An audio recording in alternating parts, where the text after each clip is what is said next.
out at Rose Valley, we talk about that little corner where the church is and the school and all that. And just like, that's our little corner of the world. That's what we are, want to pay attention to and see God do things.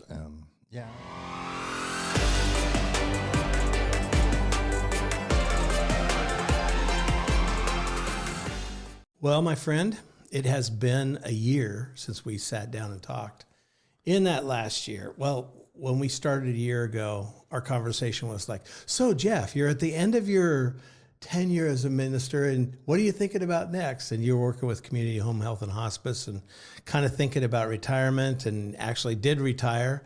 And then the plan got changed. And I want to talk about that today because I think a lot of times people, they don't think this way, but they kind of act like God's their support system and he's there to make them successful and keep them comfortable. And, you know, he's there to meet their needs.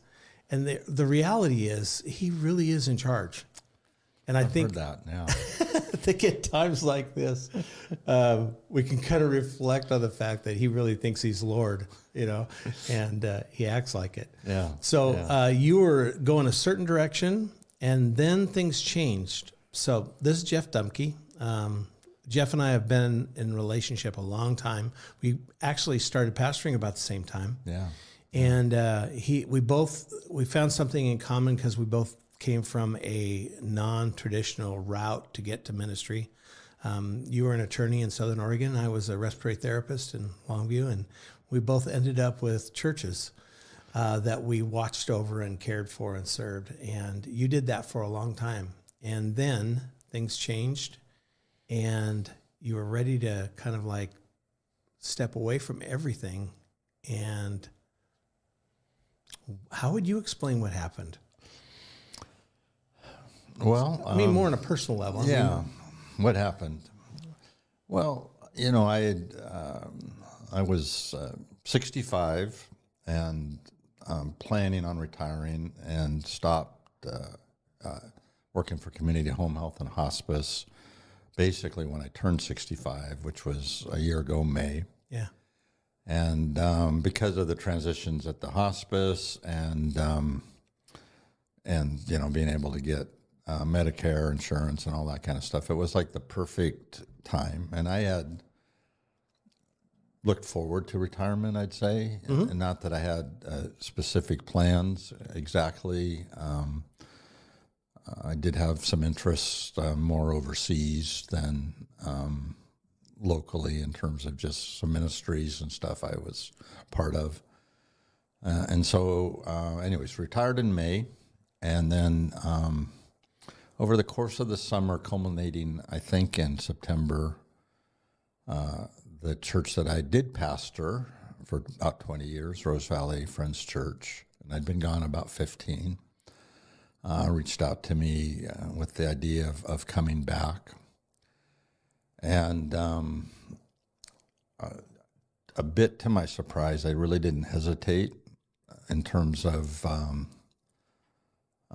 saying yes to that, which I, you know, in hindsight, I'm not exactly sure why I didn't. It is rather odd that you didn't hesitate. Yeah, it you know, at one level, it felt like I should. Yeah. Although I can't honestly say at that time I felt like the Lord was leading me. I wouldn't have said that. Yeah. To do that, it was more just it made sense strategically. Would you say for me to maybe help at Rose Valley because I could do it part-time. The church was not being well attended and having some struggles.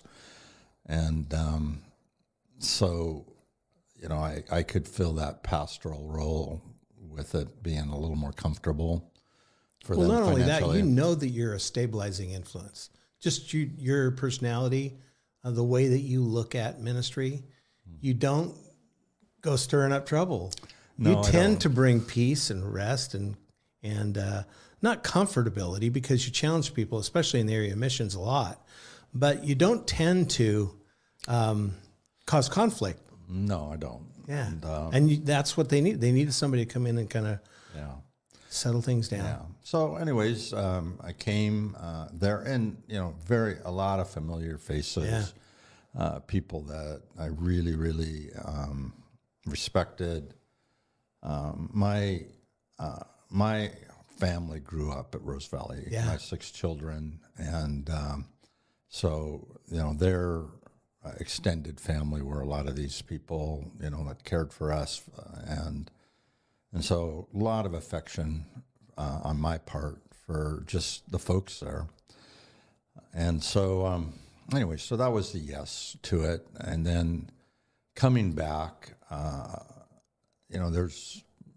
I'm still sort of seeking the Lord. I'm comfortable enough now that I have some vision for why I'm there. Yeah. And I have some semblance of I think for a season this might be good for the church. Okay, well, let's back up a little bit, because you're married. Yeah. To a woman named Mary. Yes. Dumke.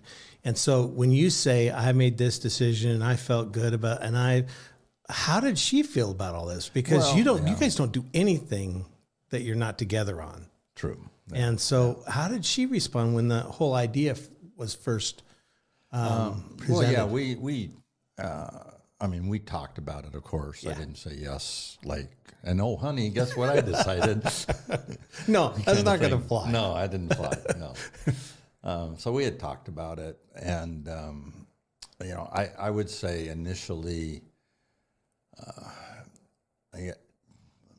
she probably wasn't as enthusiastic, thinking that we have other things to do, kind of in her mind.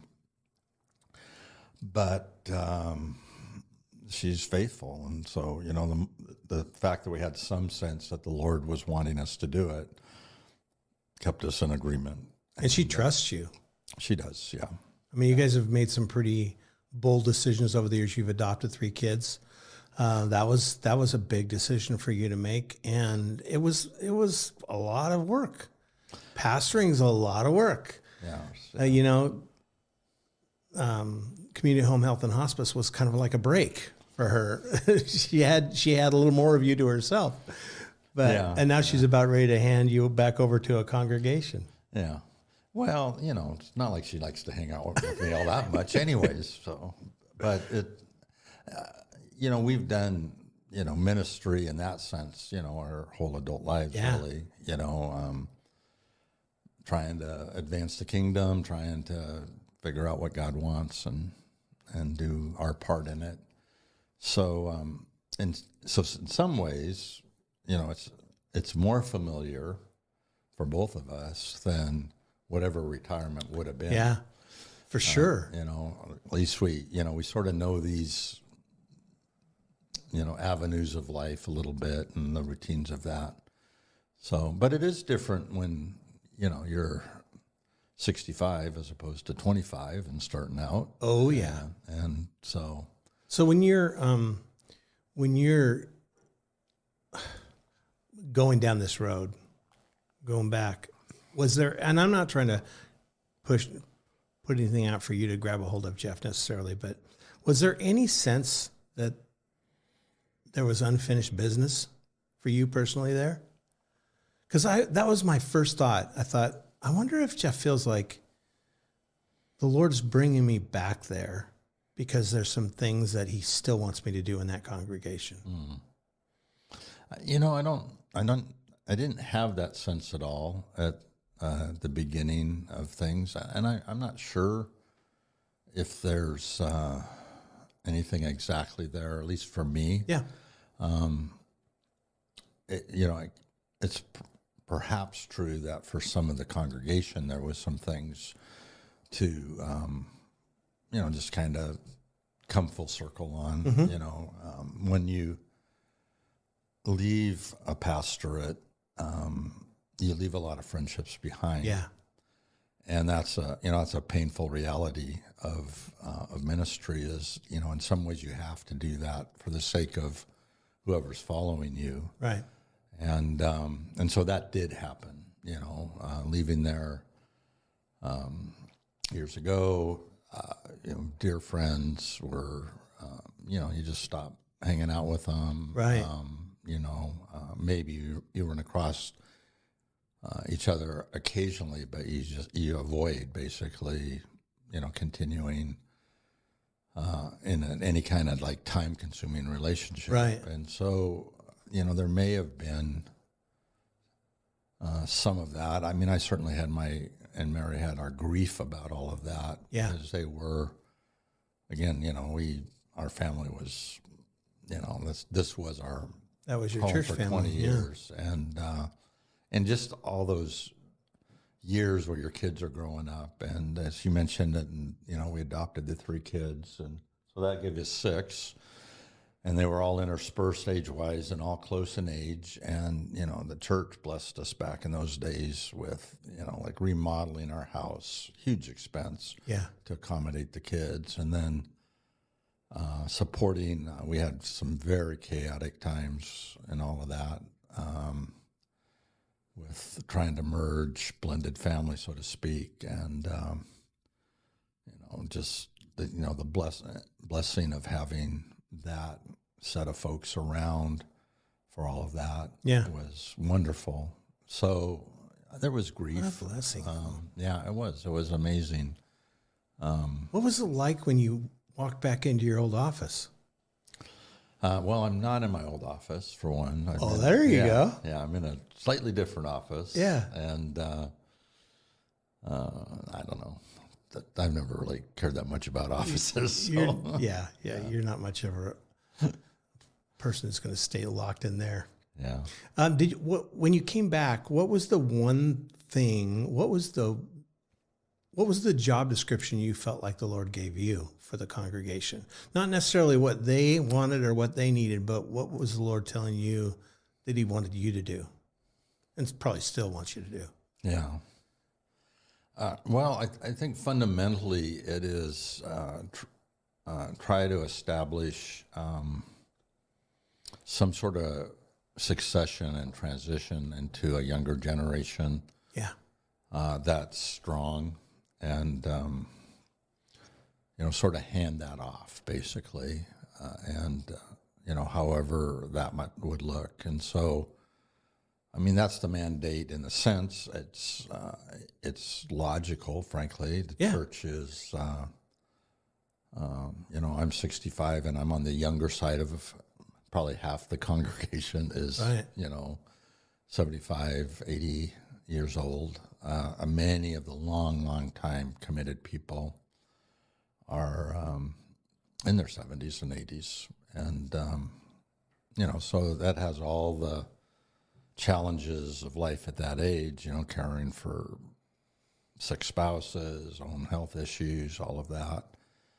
And then, like many churches, struggling to have enough of younger folks around to, you wonder, they would wonder, what happens in 10 years, kind of thing. For sure. All churches are thinking that. And the other side of it is that you have, like having gone through succession, I know what that feels like. I know how that experience, at least how it worked for us. I know the planning that goes into it and the preparation that goes into it. But one of the biggest factors is, can the pastor let go and let succession happen?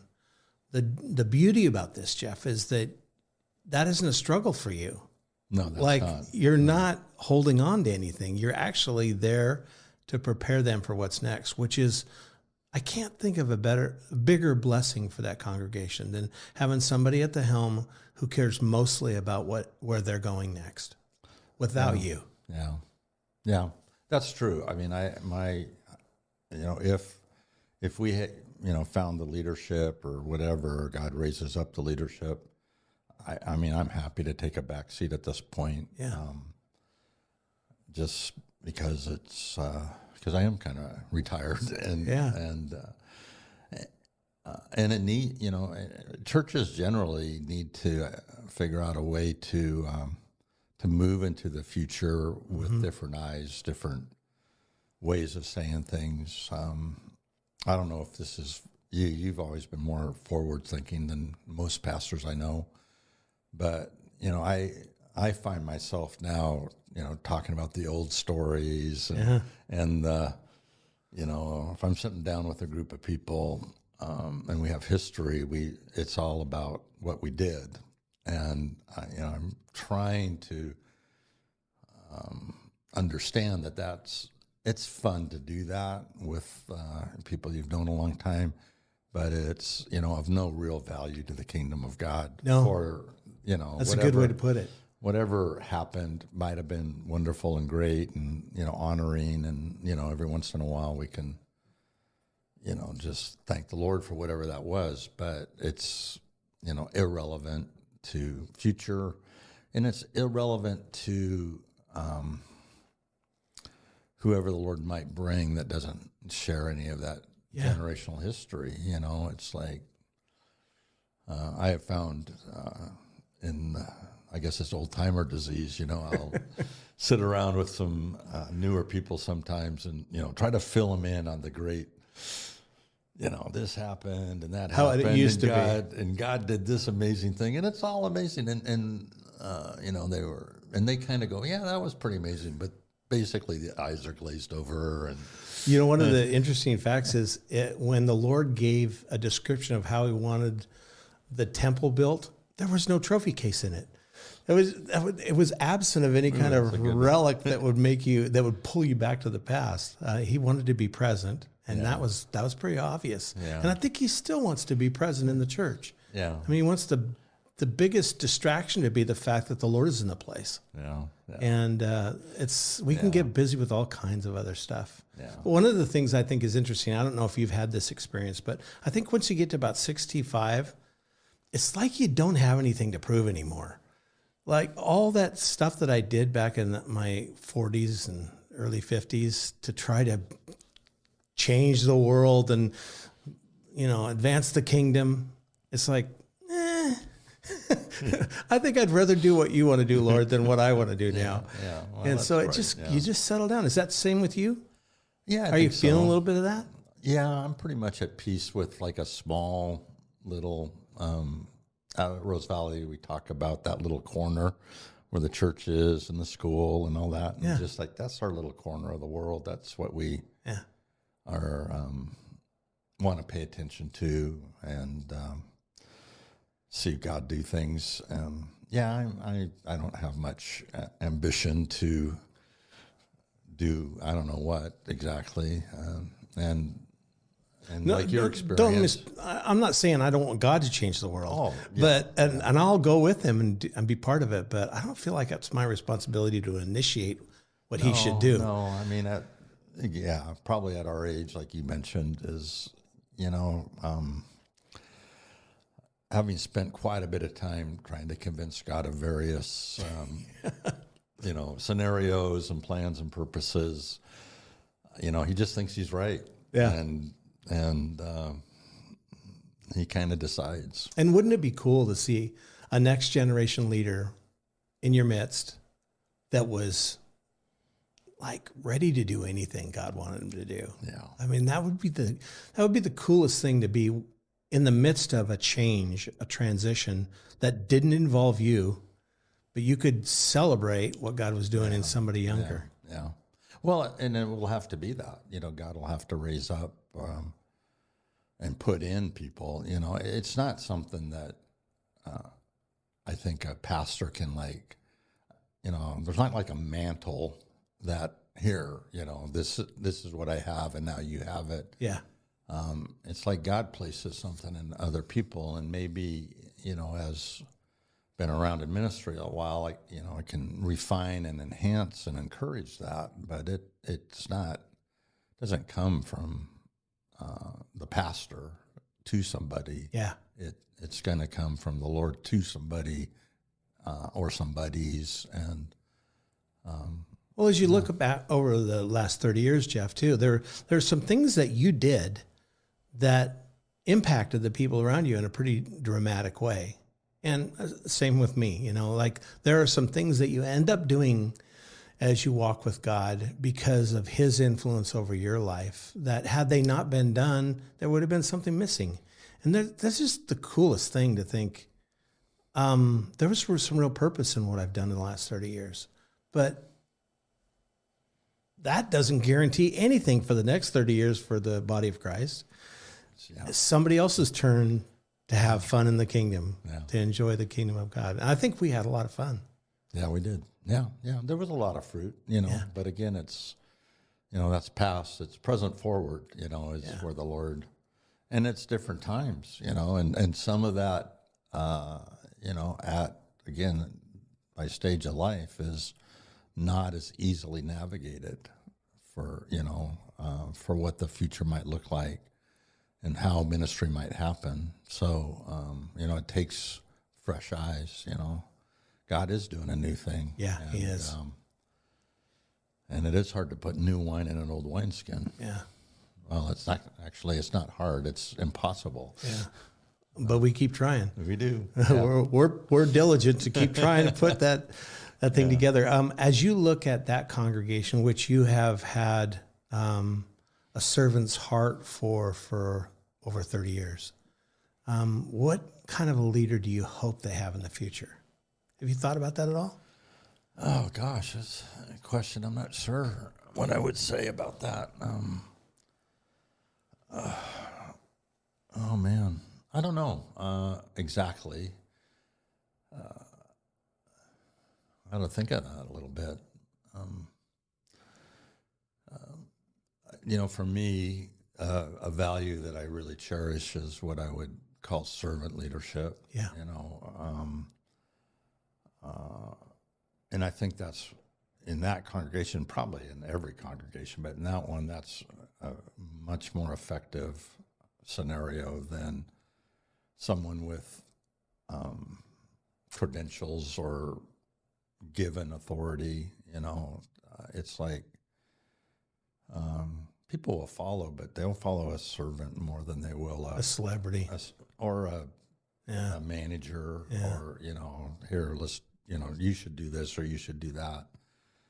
And so that, to me, that's a big issue is, you know, someone who puts in the time,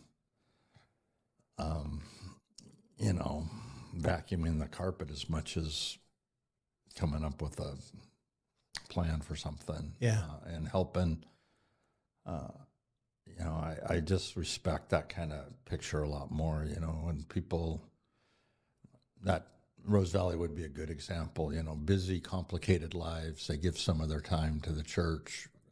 You know, the core people are devoted to the church.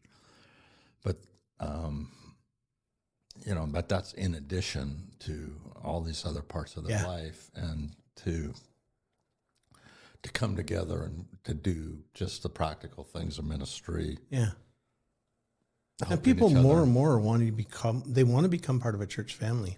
My feeling is, personally, I think there's a ton of people in Rose Valley who want to go to Rose Valley Friends Church.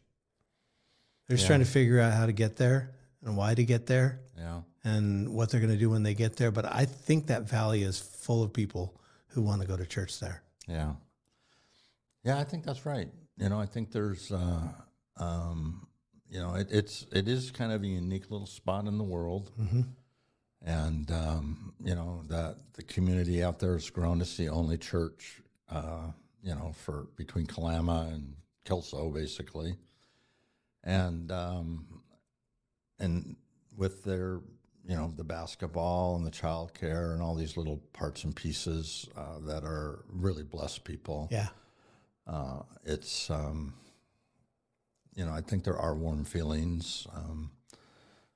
You know, since I've been back, I mean, there's probably, I don't know why, but, you know, I've probably had 8 or 10 funerals. And half of them are people who, you know, wouldn't be, like, they weren't part of, quote, Rose Valley, but that was their church, you know, or that's where they want to, you know, have their celebration of life. and it because of just whatever those connections are. Yeah. And, It's always been a neighborhood church kind of feel. Yeah. And I think there's a lot of potential for that in the future. I think that Rose Valley needs a place for people to call home. yeah. You know, I think there's people that have moved in there wanting to be part of a church family, and for whatever reason it hasn't happened yet, but it sure could happen easily enough. And I'm glad you're in that position where you can be the one who welcomes them in. And I mean, you've got a really different perspective on the whole thing. You're not trying to grow the church and make it No. a powerful entity, but you do have a high value for family. And so I just want to say thank you, Jeff. Thanks for being there. Thanks for saying yes. Thank you, Mary, for saying yes. Yeah. And I'm excited that you're there. Who knows how long it's going to last, but like while you're there, have fun. Okay, I'll take that serious. Remember that. Have fun. Have fun. Yeah. Thanks, Jeff. Yeah.